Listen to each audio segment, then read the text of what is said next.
지금으로부터 17년 전이었습니다. 2007년 1월 12일 오전 18시에 미국의 워싱턴 DC 지하철 라팡역에서 있었던 일입니다.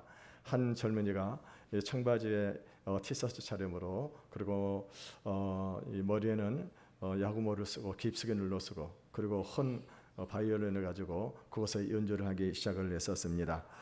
청년이 이렇게 진지하게 연주를 시작을 했는데, 이 바쁘게 발걸음을 옮기는 사람들은 그에게 관심을 기울이지 않은 채 다 지나가고 말았습니다. 64번째 청년이 지나가는데 잠시 그 청년에게 이 눈길을 주었습니다. 그리고 연주한 지 6분이 지났을 때 한 사람이 벽에 기대가지고 음악을 들었고, 43분 동안 7명이 청년의 바이올린 연주를 1분 남짓 지켜보았습니다. 27명이 바이올린 케이스에 돈을 넣었고, 그렇게 모인 돈이 $32 17센트였습니다. 다음 날 신문을 펼쳤던 사람들은 깜짝 놀라고 말았습니다. 왜냐하면요, 그 지하철역에서 허름한 옷을 입고 낡은 바이올린을 켜고 있던 사람이 누구냐? 미국에서 가장 살아먹는 전 세계적인 바이올리니스트였었다고 하는 것입니다. 이 사람이 이름이 누구인가? 바로 이 조슈아 벨이라고 하는 청년이었습니다.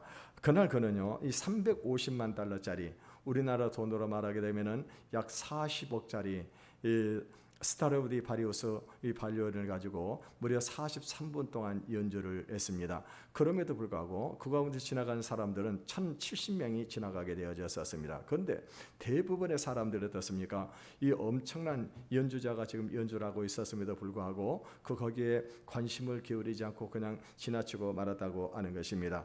이 공연을 제안한 이 워싱턴 포스트지는요, 이 현대인이 일상에 쫓겨가지고 자기 주변에 존재하는 소중한 것의 가치를 알아보지 못한다고 참 안타까워했었습니다.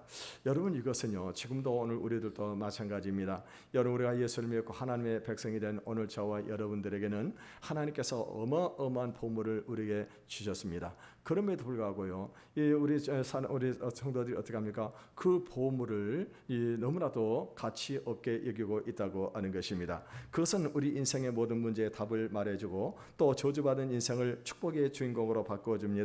어리석은 자를 슬기롭게, 불행한 인생을 행복하게, 실패한 인생을 성공으로, 꿈을 잃은 자들에게 소망을, 상처 입은 자들의 마음을 치료해 줍니다. 더 중요한 것은 뭐냐? 하나님을 만남으로 죄 용서를 받게 하고 구원을 받고 삶의 목적을 깨닫고 새로운 인생을 살아가게 한다고 하는 것입니다. 그런데 그것이 무엇일까요? 그것은 바로 하나님의 말씀이 기록이 되어진 성경인 것을 믿으시기를 바라겠습니다.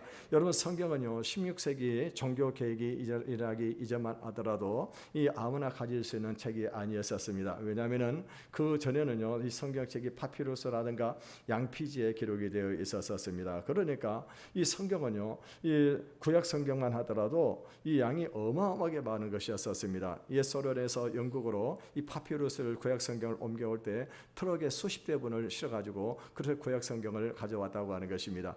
양피지로 기록된 신약 성경도 마찬가지입니다. 여러분, 신약 성경 한 권을 기록을 하려고 하면은 새끼 양의 가죽이 몇 마리 분이 필요하느냐? 무려 350마리의 이 양의 가죽이 필요하다고 하는 것입니다. 그러니까 옛날에는 성경을 어떻게 기록을 했습니까? 이렇게 파피루스라든가 아니면은 양피지에다가 이렇게 기록을 했습니다. 그러니까 다른 사람이 그 성경을 가지려고 하면, 사람들이 성경을 가지려고 하면은 그것을 그러니까 전부 다 붓으로 필사를 해가지고 그래가지고 이것을 성경을 가질 수가 있었다고 하는 것입니다. 그 가격을 무시하더라도 아마도 그처럼 이 성경을 그런 성경을 집에 놓아둘 장소도 없을 것입니다. 그런데 지금은 여러분 어떻습니까? 우리는요, 이 종이와 인쇄술이 발달해가지고 집집마다 아마도 성경을 몇 권씩 가지고 있을 것입니다. 뿐만이 아니면 요즘은 스마트폰의 앱이 이렇게 개발이 되어가지고 우리 성도들, 대부분 성도들이 스마트폰을 통해 가지고 성경을 언제 어디 썼는지 읽을 수 있는 그런 기회가 주어져 있음에도 불구하고 대부분의 성도들은 어떻습니까? 성경을 읽지 않고 그렇게 살아가고 있다고 하는 것입니다. 여러분요, 이 성경은 어떻습니까? 이 성경을 매일 읽고 묵상하는 사람들에는요, 어마어마한 변화가 일어나는 것을 믿으시기를 바라겠습니다. 여러분, 미국의 젊은들이 가장 들어가고 싶어하는 그런 회사가 있는데 그 회사의 이름이 뭐냐? 그 회사의 이름이 바로 팀 하스라고 하는 회사입니다. 이 건축 회사이고 주로 이 주차장 빌딩을 전문적으로 건설하는 그런 회사입니다. 그때 이 회사의 회장이 누구냐? 우리나라 사람 하형록이라고 하는 사람입니다. 이 사람은요, 어렸을 때 아버지가 소록도에서 목회를 하면서 나병 환자들 사이에서 목회를 하시다가 미국으로 이렇게 건너가서 목회를 하게 되어졌었습니다. 그래서 미국으로 이사를 갔는데 이 가난한 가정이었기 때문에 대학을 공부하면서도 아르바이트를 해가지고 공부를 할 수밖에 없었다고 하는 것입니다. 그래서 이제 대학을 졸업을 하고 이제 건축회사에 취업을 하게 되어졌었습니다. 근데 이 하형록이라고 하는 이 사람은요, 이 소비자들이 뭡니까? 고객들이 요구하는 것을 다 들어주실 뿐만 아니라 고객들이 요구하지 않은 것까지도 전부 다 어떻게 합니까? 다 그것을 일일이 체크해가지고 그것을 알려주게 되어졌었습니다. 그러니까요, 고객들은 어떻게 합니까? 어떤 문제가 생기게 되면은 회사 사장이라든가 중역들을 만나는 것이 아니고 바로 이 사람을 만나기를 원했다고 하는 것입니다. 그래서 이 사람이 이제 승진을 하기 시작을 했는데 무려 27살 때에 이제 드디어 회사의 사장직까지 오를 수 있는 그런 기회가 주어졌었습니다. 그런데요, 그때 어떤 일이 벌어지게 되느냐? 이 심장에 문제가 생기게 된 것입니다. 그래서 심장 이식 수술을 받을 수밖에 없는 그런 상황이 돼가지고 회사를 그만둘 수밖에 없었습니다. 이 사람이 이제 이 심장 수술을 받고 이렇게 건강을 회복하는 그 동안에 이 성경을 읽기를 시작을 했는데 처음에는요, 영어 성경으로 한번 읽고 두 번째는 우리 한국어 성경을 읽었습니다. 세 번째는요, 이 주석으로 되어진 그 성경을 읽기 시작을 했는데 그때 뭡니까? 이 하용록이라고 하는 이 청년의 가슴에 가장 와닿는 말이 성경이 무엇이었는가? 그것이 바로 이 잠언 31장이었다고 하는 것입니다. 이 잠언 31장이 자기에게 이 레마로 들려지기 시작을 했었습니다. 그래서 이 사람이 건축회사를 창업을 했는데 창업한 목적은 뭐냐? 이윤 추구가 아니라고 하는 거예요. 여러분, 대부분의 기업에 경영하는 사람, 기업의 이념이 뭡니까? 그것은 이윤을 추구하는 것입니다. 그런데 이 하용록이라고 하는 사람은 이 회사의 기업 이념이 뭐냐? 이윤 추구가 아니라고 하는 것입니다. 내 이웃을 내 몸처럼 사랑하기 위해서였습니다. 그래서 그 책에서 가장 와닿는 내용은 뭐냐? 엑스트라 마일이라고 하는 것입니다. 이 엑스트라 마일이라고 하는 것은 무엇을 말하는 것이냐? 그거는 고객이 원하는 것, 고객에게 물건을 팔고 끝나는 것이 아닙니다. 고객의 건축을 집을 지어주고 그리고 그것으로 팔고 끝나버리는 것이 아니라고 하는 것입니다. 그 이후에도 계속적으로 이 서비스를 해주게 되는 것입니다. 그러니까 고객들이 원하는 것은 언제든지 다 이렇게 끝까지 서비스를 해주는 그런 회사를 만들게 되어졌다고 하는 것입니다. 이와 같은 정신이 어디서 나오게 되느냐? 마태복음 5장 41절에 보게 되면은 누가 오리를 가고자 하면 십리를 가고 누군가 겉옷을 달라고 하면 속옷까지 주라고 하는 이 말씀에 이 말씀을 가지고 그래서 그 말씀을 그대로 실천하기 위해서 이 회사를 설립을 하게 되어졌는데 결국엔 어떤 일이 벌어지게 되느냐? 이 오바마 대통령 때는요, 건축 자문위원으로 또 이렇게 일을 하게 되어졌고요. 이 회사는요, 한번 이렇게 인연을 맺어지게 되게 되면은 그 다음부터는 어떻게 합니까? 그 고객들의 영원한 그 사람 고객이 그 회사의 고객이 되어가지고 그래서 많은 건축 일을 하게 되어졌다고 하는 것입니다. 그래서 이분이 쓴 책이 뭐냐? 성경대로 비즈니스 하기라고 하는 책을 썼습니다. 그러니까 여러분요, 성경 말씀 그대로 기업을 경영을 해서 성공한 그런 기업인이 되어졌다고 하는 것입니다. 여러분, 오늘 중요한 것은 뭐냐면은 그의 신앙이 정지되는 듯한 그런 절망의 상황에서 성경 말씀을 읽음으로 그의 영혼도 살아나고 그의 육체도 강건하게 되었고 하나님께서 그를 다시 세워주셨다고 하는 것입니다. 이처럼 성경을 사랑하고 그 말씀대로 회사를 경영할 때 성공한 기업인이 될 수 있었습니다. 오늘 우리가 읽었던 시편 110편의 기자는요, 아마도 하나님의 말씀인 율법을 그 누구보다도 사랑하고 그 율법대로 살기 위해서 애를 썼던 그런 사람인 것 같습니다. 그래서 이 율법대로 살면서 복을 받은 사람이 쓴 그런 시편입니다. 아마도 이 시편 기자가 누군가 아마도 다윗이 아닌가 하는 생각이 듭니다. 여러분, 우리가 다윗은 잘 아는 대로요, 이새의 막내 아들로 태어났었습니다.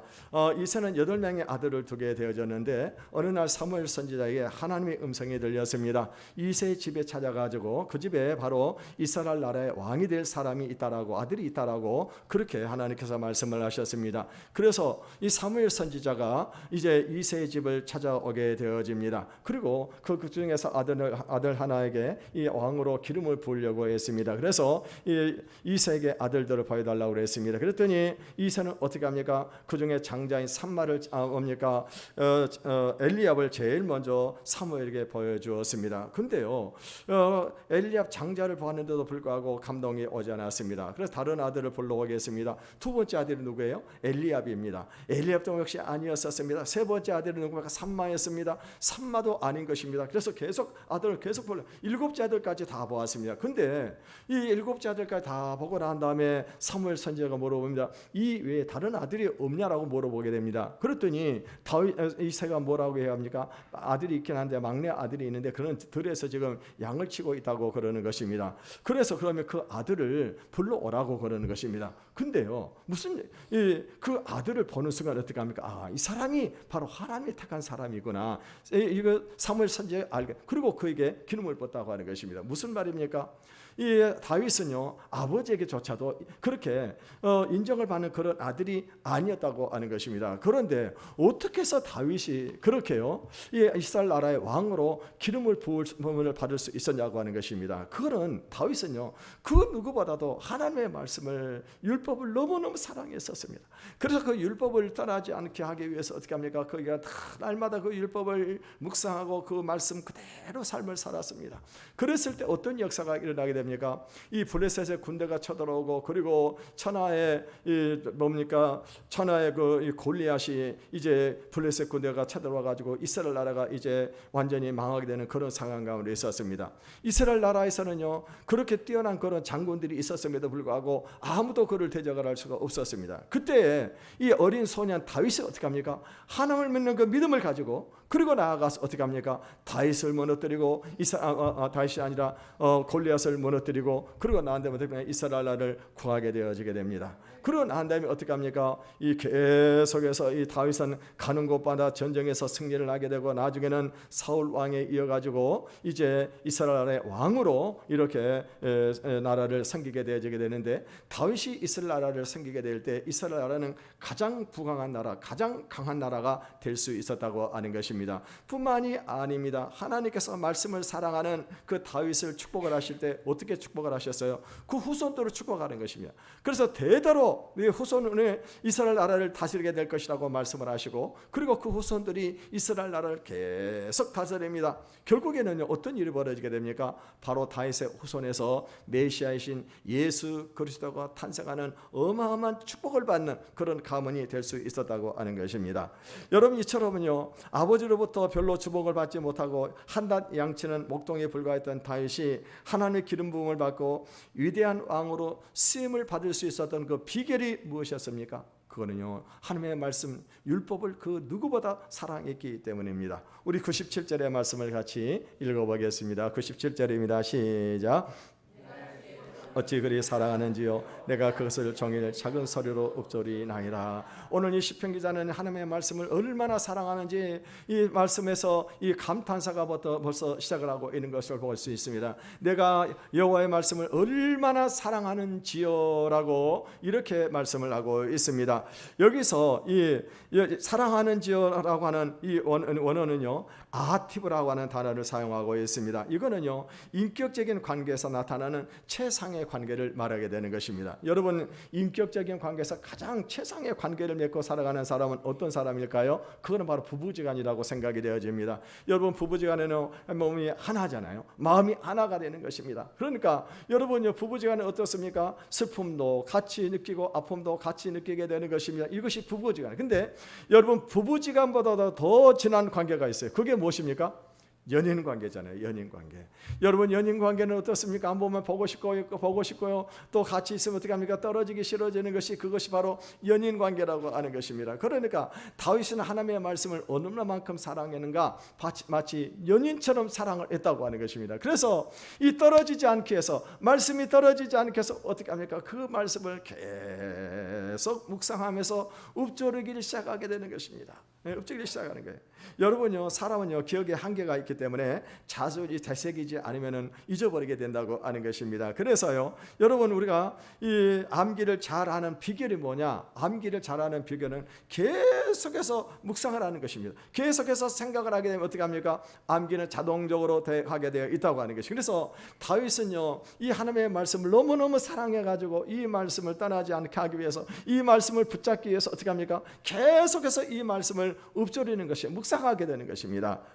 그러면은 다윗이 왜 이렇게 말씀을 사랑하게 되었을까요? 그것은 말씀의 맛을 알았기 때문입니다. 우리 103절의 말씀을 같이 읽어보겠습니다. 시작. 주의 말씀의 맛이 내게 어찌 그리 단지요 내 입에 꿀보다 더 다니이다. 여러분, 우리 하나님의 말씀의 맛을 한번 보게 되면 이 하나님의 말씀은요 정말 이 더 신선한 꿀보다 더 훨씬 달고 맛있다고 하는 것입니다. 여러분, 정말 하나님의 말씀이 얼마나 달고 맛있는지 모르는 것입니다. 여러분요, 그 이유가 뭐냐면 일단 하나님의 말씀은 허공에 떠 있는 진리가 아니라고 하는 것입니다. 하나님의 말씀은 어떻습니까? 우리 인생의 적나라한 그런 문제들을 그대로 다 다루고 있기 때문입니다. 그래서 성경은 읽으면 읽을수록 맛이 나게 되는 것입니다. 물론 여러분 처음 성경을 읽을 때는 재미도 없고요, 또 이해가 가지 않는 그런 부분들이 많이 있습니다. 창세기라든가 출애굽기 같은 그런 경우는 이야기로 되어 있고 역사가 되어 있기 때문에 얼마나 재미있는지 모릅니다. 그런데 나중에 레위기로 넘어가고 그리고 뭡니까 창출래 민수기 넘어가고 신명기 넘어가게 되면요 어떻게 합니까? 이 재미가 없고 지루하게 되는 것이 바로 이 성경이라고 하는 것입니다. 여러분, 신약 성경 마태복음 읽어보십시오. 처음에 보면 누가 누구를 낳고 누가 누구를 낳고 누가 누구를 낳고 계속 낳고 이게 무슨 성경에 이런 얘기가 기록이 되어져 있나? 그래도 여러분 어떻게 합니까? 인내를 하고 끝까지 읽어보시길 바라겠습니다. 이런 1독을 하고 2독을 하고 계속 해보세요. 그때부터 어떻게 합니까? 성경이 열리기 시작하게 되는 것입니다. 제가 처음에 성경을 읽게 된 동기는 뭐냐면은 어떤 사람이 성경은 하나님의 말씀이라고 그렇게 얘기를 했습니다. 그래서 어떤 생각, 도대체 하나님이 우리 인간에게 무엇을 말씀을 하시는가 궁금했습니다. 그래가지고 성경을 읽기를 시작을 했었습니다. 읽었는데 무슨 말인지 도대체 알지를 못하겠더라고요. 그런데 이제 드디어 마태복음 14장에 가지고 드디어 인내심이 폭발을 하고 말았습니다. 왜냐하면요 마태복음 14장에 뭐가 나옵니까? 떡 5개와 물고기 2마리를 가지고 그리고 이 예수님께 축사를 하시고 나눠주기 시작했는데 거기에는 5,000명이 먹고도 12광주리를 남게 거뒀다라고 그렇게 기록이 되어 있습니다. 여러분 이거 믿으세요? 네? 말도 안 되는 소리 아닙니까? 화가 나더라. 성경을 읽다가 보게 되니까 사람을 어떻게 바보로 아는가? 어떻게 떡 5개하고 물고기 2마리 가지고 5,000명이 먹고도 남고 12광주리를 거둘 수가 있겠느냐? 이게 성경이라고? 그래서 제가 개인적으로 제 집사한테 화풀이를 해서 성경을 제 집사한테 집어 던지고 그리고 이것을 읽으라고 이것을 믿으라고 이것이 전부 다 사기꾼들이라고 제가 그렇게 얘기를 했습니다. 저희 집사람은 제가 전도를 해가지고 교회를 나오게 되는데 영문도 모르고 당한 겁니다. 그러고 난 다음에 또 그래도 한번 성경 끝까지 한번 읽어봐야 되겠다는 생각이 들었습니다. 그리고 난 다음에 이제 요한복음 11장을 가게 되어졌는데 여러분, 요한복음 11장에 뭐가 나옵니까? 죽어가지고 장사 지냈던 나사로가 나흘이 되었는데 썩어서 냄새가 나는데 예수님이 무덤에 가가지고 나사로야 나오라 하고 이렇게 예수님께서 말씀을 하시게 되니까 그 죽어서 썩어서 냄새난 나사로가 어떻게 합니까? 시체가 살아가지고 나오는 것입니다. 여러분, 이거 있을 수가 있는 얘기입니까? 있을 수가 있는 거예요. 도저히 이것은 있을 수 없는 일입니다. 근데 어느 순간 제가 어떤 마음이 딱 들게 되냐면요, 하나님이시라면 가능하겠다는 거예요. 하나님이시면 가능하겠다. 하나님은 어떤 전능하시잖아요. 불가능이 없으시잖아요. 말씀으로 천지 만물을 창조하신 분이잖아요. 그분이 말씀하시면 가능하겠다 하는 생각이 드는 겁니다. 그때부터요 성경이 믿어지기 시작을 하게 되는데 성경이 믿어지게 되니까 그때부터는요 말씀이 얼마나 단지 이 말씀이 전부 다 저에게 하시는 말씀입니다. 그러더니 이제 신약을 읽고 구약을 읽어 나가게 되어지는데요, 제가 구약을 읽다가 거기서 이 하나님의 말씀이 바로 저에게 쓰신 하나의 연애 편지라고 하는 것을 제가 깨닫게 되어졌었어요.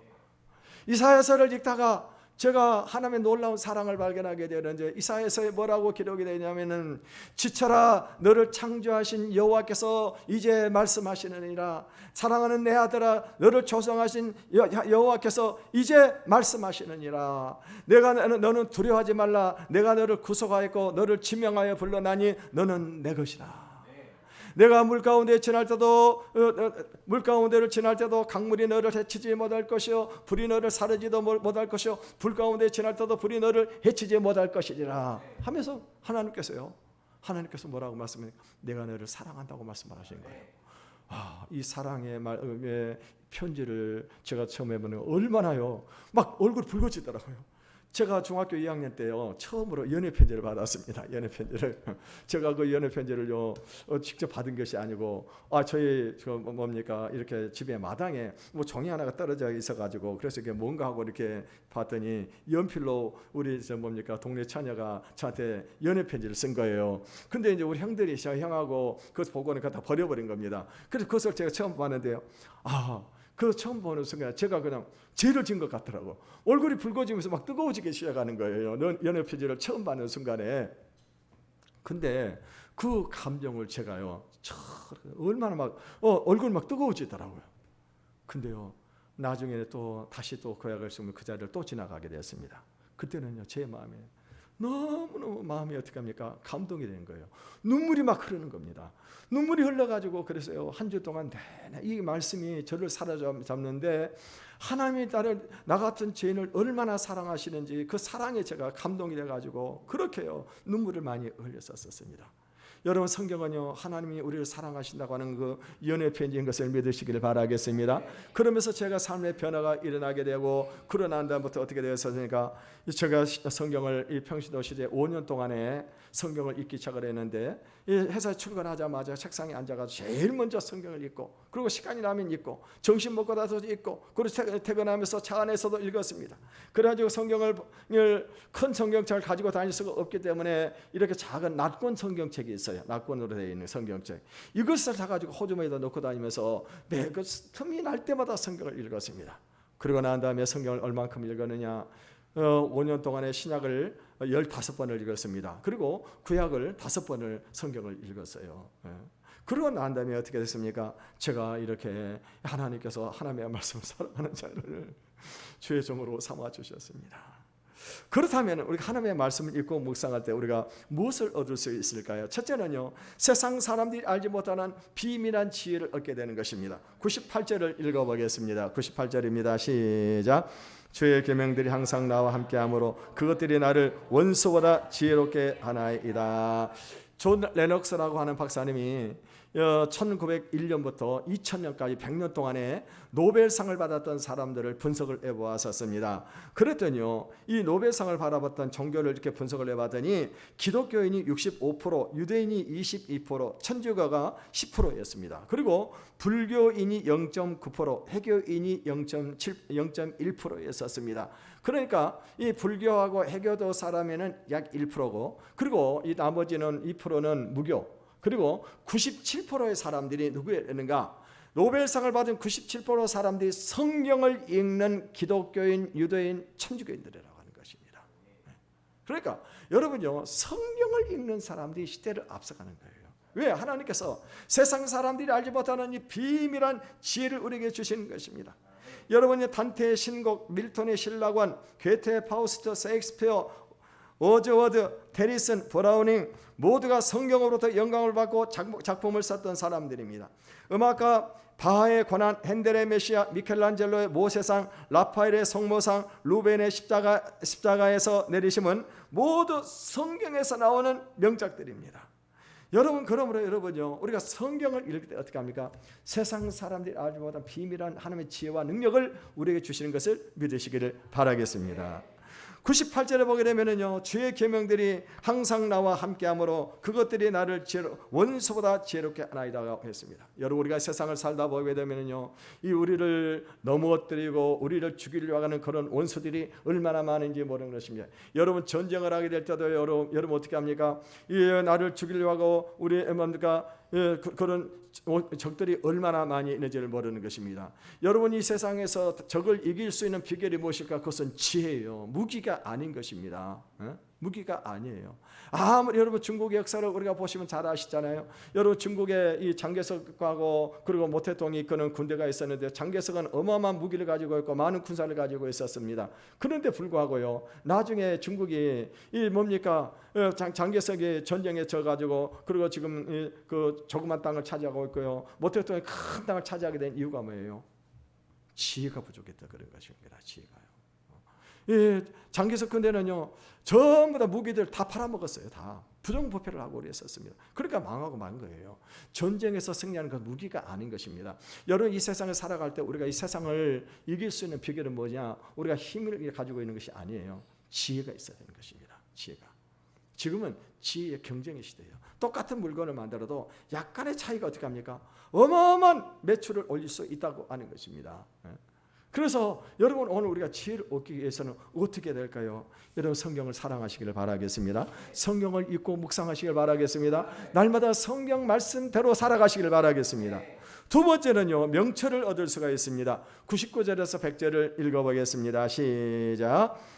내가 주의 증거들을 늘 읊조림으로 나의 명철함이 나의 모든 스승보다 나으며 주의 법도를 지킴으로 나의 명철함이 노인보다 나으니이다. 명철은 어떤 의미를 가지고 있습니까? 세태나 사리에 밝은 것을 말하는, 다시 말하면 통찰력을 말하는 것입니다. 우리가 다니엘서를 보게 되면 다니엘은 어떤 사람이었습니까? 다니엘은 BC 605년에 유다 왕 여호야김 때에 이 포로로 바벨론에 끌려갔던 사람이었습니다. 그런데요, 이 바벨론의 포로로 갔다는 이 다니엘은요, 무려 60여 년 동안에 바벨론에서 포로임에도 불구하고요, 이 바벨론에서 또 그리고 그 이후에 이 메대 제국에서 왕의 조언자가 되고 또 셋째 치리자 총리까지 오른 그런 인물이었습니다. 그가 바벨론으로 포로로 끌려갔을 때 세 친구들과 함께 이제 그가 어떤 작정을 하게 되어집니다. 그건 뭐냐면은 바로 왕의 진미를 먹지 않겠다고 하는 것입니다. 우상 숭배를 하고 이 제물을 바쳐졌던 그것들을 먹지 않겠다고 하는 거예요. 하나님을 섬기기 때문에. 그래서 다니엘에게 무엇을 주셨습니까? 학문과 재주와 명철을 주시고 이상과 꿈을 깨닫게 하셨습니다. 이 다니엘은요, 느부갓네살 왕이 자기도 꿈을 꾸고 잊어버리던 그 꿈을 찾아가지고 해석을 해주게 됩니다. 그리고 또 한 번 어떻게 합니까? 느부갓네살 왕이 꿈을 꾸게 되는데 그 꿈이 어떤 꿈이었습니까? 앞으로 전개될 세계 역사를 지금 변천사를 지금 알게 해주었습니다. 그리고 이 느부갓네살 왕의 장래일에 대해서도 알게끔 해주었습니다.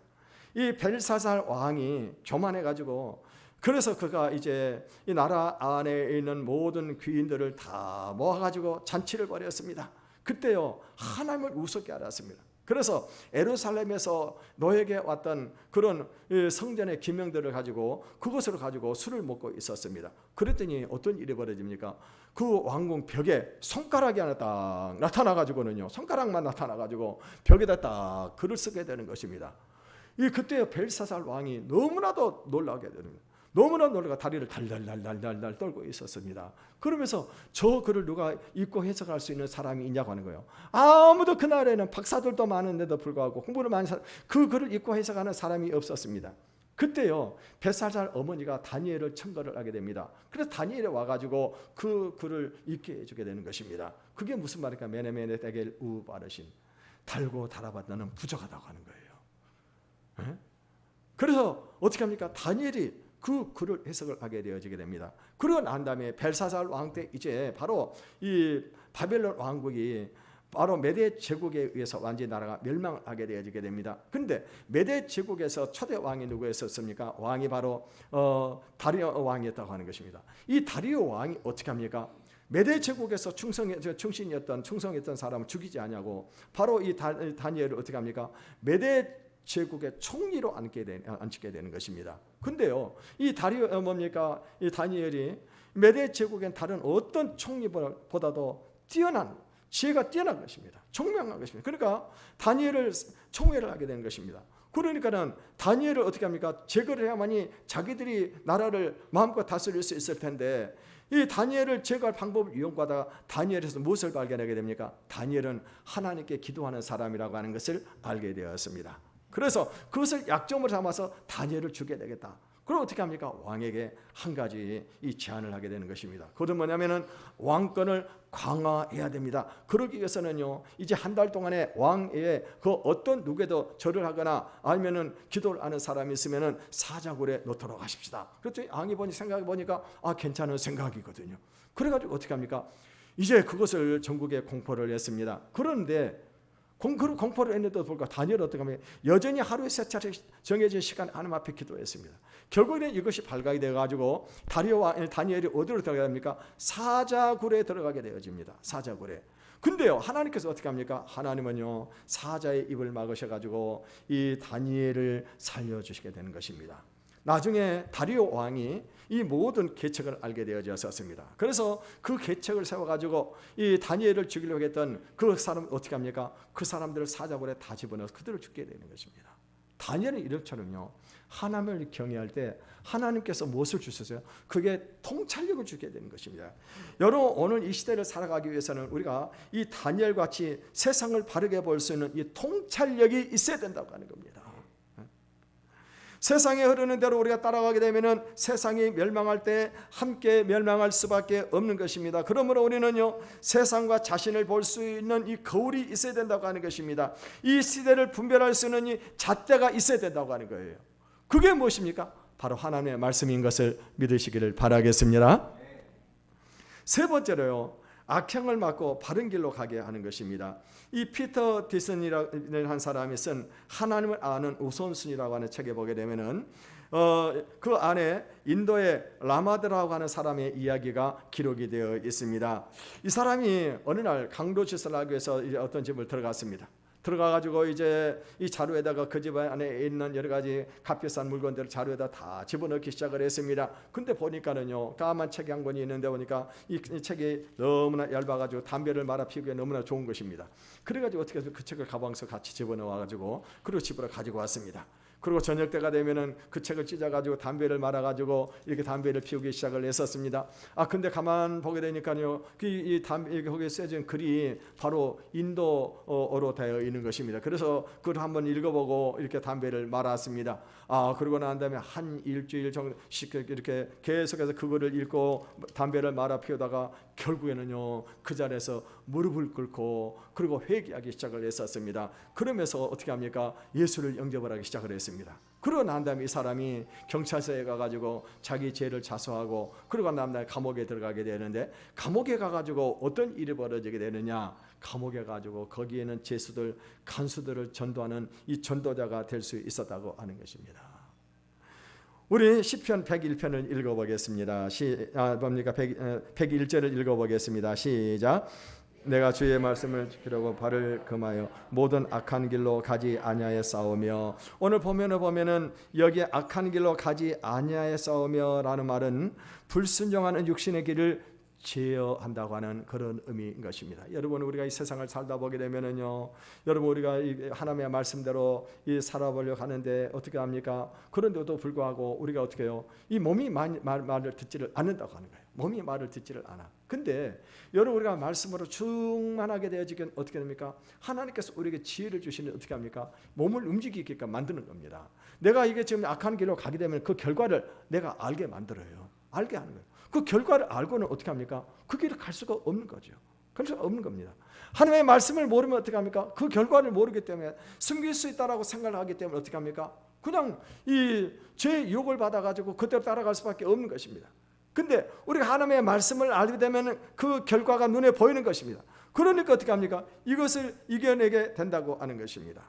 네 번째는요, 거짓을 미워하게 됩니다. 여러분, 우리가 진짜 집회와 이조 집회를 우리가 구분을 하려면은 무엇을 알아야 될까요? 진짜 집회를 잘 알아야 됩니다. 진짜 집회를 잘 알게 되면 어떻게 합니까? 이조 집회를 금방 식별해낼 수가 있는 것입니다. 여러분, 5만 원짜리 뭐가 그려져 있죠? 5만 원짜리에 누가 그려져 있습니까? 신사임당이 그려져 있잖아요. 신사임당이 그려져 있는데 이렇게 해서 오른쪽에 신사임당 그림이 그려져 있고, 그리고 왼쪽에 보면 이렇게 빈 공간이 있습니다. 근데 이렇게 비춰보게 되면 거기에 신사임당 그림이 또 나와요. 그리고 왼쪽에 홀로그램이 딱 이렇게 되어 있습니다. 그 홀로그램 안에 보게 되면 뭐가 있냐? 우리나라 사극, 태극무늬, 사극 이런 것들이 되어 있고, 또 심사의 오른쪽에 보면 5만이라고 글자가 또 딱 되어 있습니다. 이런 만 원짜리를 보게 되면 만 원짜리는 누가 그려져 있죠? 세종대왕이 그려져 있습니다. 세종대왕 오른쪽에다 보게 되면 빈 공간인데 거기 보면은 거기에 되면요, 이 또 이렇게 거울에 비춰보게 되면 거기에 세종대왕이 또 나타나게 되는 겁니다. 그리고 또 왼쪽에 홀로그램에 보게 되면은 만 원짜리라고 하는 거 있고 사극이 있고 태극 모양의 무늬가 있습니다. 무늬가 있어요. 우리가 이걸 알면 어떻게 할까요? 아무리 복사를 해가지고 그래서 돈을 갖다 주고 하더라도 속아 넘어가지 않는 거예요. 근데 모르면 어떻게 됩니까? 모르면 복사해가지고 갖다 가지고 돈 이게 5만 원짜리고 그대로 속을 수밖에 없다고 하는 거예요. 여러분, 우리가 진리의 말씀을 알게 되면 절대로 거짓에 넘어갈 수가 없는 것입니다. 우리가 진리의 말씀을 모르니까 어떻게 합니까? 거짓에 넘어가게 되는 거예요. 여러분, 이단에 넘어가는 사람들이 왜 이단에 넘어가는 것일까요? 성경을 읽지 않으니까 이단에 넘어가게 되는 겁니다. 이단에 넘어가게 되는 거예요. 그럼 우리는 어떻게 해요? 부지런히 성경을 읽어야 된다고 하는 것입니다. 104절을 읽어보겠습니다. 시작. 주의 법도로 말미암아 내가 명철하게 되었으므로 모든 거짓 행위를 미워하나이다. 오늘 여기에 거짓 행위를 미워한다고 하는 말은 다른 사람을 속이고 악을 행하는 길을 택하지 않는다고 하는 그런 의미입니다. 하나님의 말씀을 사랑하는 자는 명철하게 되는데 그것은 바로 거짓 행위야말로 우리 인생을요 파멸의 길로 이끌어간다고 하는 것을 아는 것입니다. 아는 거예요. 여러분, 사람들 보게 되면 순간적으로 거짓말을 하는 사람들이 많이 있습니다. 어떤 사람은 습관적으로 거짓말을 하는 사람, 어떤 위기를 모면하기 위해서 자기 어떤 목적을 성취하기 위해서 거짓말을 하게 되어집니다. 근데 여러분, 꼭 우리가 알아야 될 것이 뭐냐? 거짓말은 반드시 들통이 나게 되어 있어요. 거짓 행동은 다 탄로 나게 되어 있어요. 왜 그럴까요? 여러분, 하나님이 살아계시기 때문에 그렇습니다. 하나님은요 우리의 모든 것을 다 알고 계세요.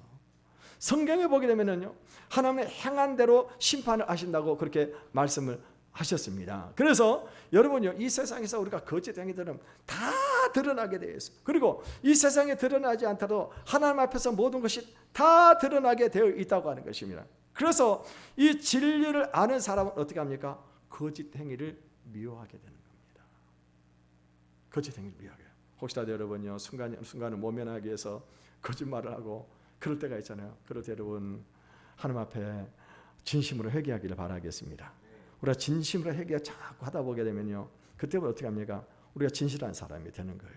근데 그렇지 않으면 어떻게 합니까? 자꾸 거짓말을 하게 되어 있다고 하는 것입니다. 여러분, 하나님의 말씀을 사랑하면 진리를 사랑하고 거짓을 미워하게 됩니다. 말씀을 사랑하는 것은요 말씀이 가르치는 것에 어긋나는 죄와 거짓을 미워하는 것입니다. 우리가 말씀을 사랑한다고 하면서 거짓된 것을 사랑하고 있지 않은지 한번 생각해 보시길 바라겠습니다. 하나님을 사랑하는 자는 하나님의 말씀 외에 다른 것을 사랑할 수가 없음을 우리가 선언을 해야 됩니다. 거짓 행위를 미워하고 물리쳐야 되는, 그럴 때 진정으로 하나님을 사랑한다라고 고백할 수가 있는 것입니다. 조 비테일이 지은 인생에 놓쳐버린 교훈이라고 하는 책이 있습니다. 옛날에 인디언의 이 체르키족 노인이 어린 손자들을 모아놓고 이 이야기를 했었습니다. 그 이야기가 뭐냐면, 얘들아, 내 안에는 2마리의 늑대가 싸우고 있단다. 그러면서 얘기를 하기 시작을 했습니다.